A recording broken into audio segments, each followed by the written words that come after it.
Hello everyone, আমি রিম্পা। আমার এই ছোট্ট ভিডিওতে তোমাদের অনেক অনেক ভালোবাসা। তো আজ ছিল বৃহস্পতিবার।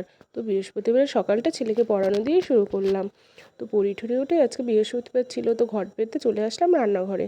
তো ছেলে স্কুল যাবে, তাই একটু সব রকম সবজি দিয়ে একটা তরকারি বানিয়ে নিলাম। তো তরকারিটা করতে গিয়ে আমি অল্প একটু তেল দিয়ে, পাঁচফোড়ন, সম্বাদ দিয়ে, তেজপাতা, শুকনো লঙ্কা দিয়ে তরকারিটা কিন্তু আমি বানিয়ে নিলাম। তো তোমরাও কিন্তু বাড়িতে এরকমভাবে তরকারিটা করে দেখবে, খেতে কিন্তু খুবই ভালো লাগবে। একটু ডাঁটা দিয়েছিলাম, কুমড়ো, পটল, আলু, বেগুন, তো দিয়ে দিয়েছিলাম বটবডি, তার সজনের ডাঁটা, সব কিছু দিয়ে পরিমাণ মতো লবণ, চিনি দিয়ে ঢেকে রাখলেই ব্যাস তরকারিটা কিন্তু রেডি হয়ে যাবে। তো এটা খেতে কিন্তু সকালবেলা গরম ভাতে কিন্তু দারুণ লাগবে।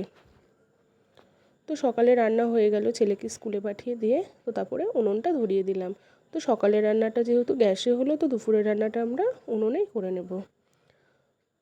তো তোমাদের সাথে একটা টিপস শেয়ার করছি। তোমরা কিন্তু 3 দিনের বা 4 দিনের মশলা একটু লবণ দিয়ে করে ফ্রিজে রেখে দিতে পারো। তো তোমাদের রান্না করতে কিন্তু খুব ইজি হয়ে যাবে, ঝটপট করে রান্নাটা হয়ে যাবে। ফ্রিজটা খুলেই দেখলাম, দেখো কত বরফ জমেছে। মনে হচ্ছে কাশ্মীর বা দার্জিলিংয়ে ঘুরতে এসেছি আমরা। তো তোমরা যারা যারা যাওনি, আমাদের বাড়ি চলে আসবে বরফ দেখতে। তো কাদের ফ্রিজে এরকম হয় অবশ্যই কমেন্টে জানাবে। তো দুপুরে নিয়ে এসেছিলো জ্যান্ত রুই মাছ, তো সেটা একটু আলু দিয়ে পাতলা পাতলা ঝোল করে নেব। তো তোমরা জ্যান্ত মাছ খেতে কে কে ভালোবাসো অবশ্যই বলবে।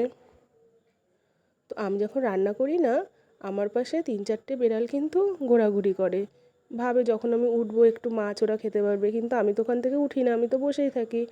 আজ করে নিয়েছিলাম একটু মোচা। তো ছেলে স্কুল থেকে চলে আসলো, এসেই কম্পিউটারে বসে গেল। এই কম্পিউটারটা আমার বাবা ওকে গিফট করেছে পুজোয়, কালকে কিনে দিয়েছে। তো অনেক কিছুই লিখেছে, my speech, mother's name, father's name, or address. তো আমার এই ছোট্ট ছোট্ট মিনি ব্লগগুলো দেখতে তোমাদের কেমন লাগে অবশ্যই জানাবে। তো আমি এখন সন্ধ্যা দেব। Tata, by.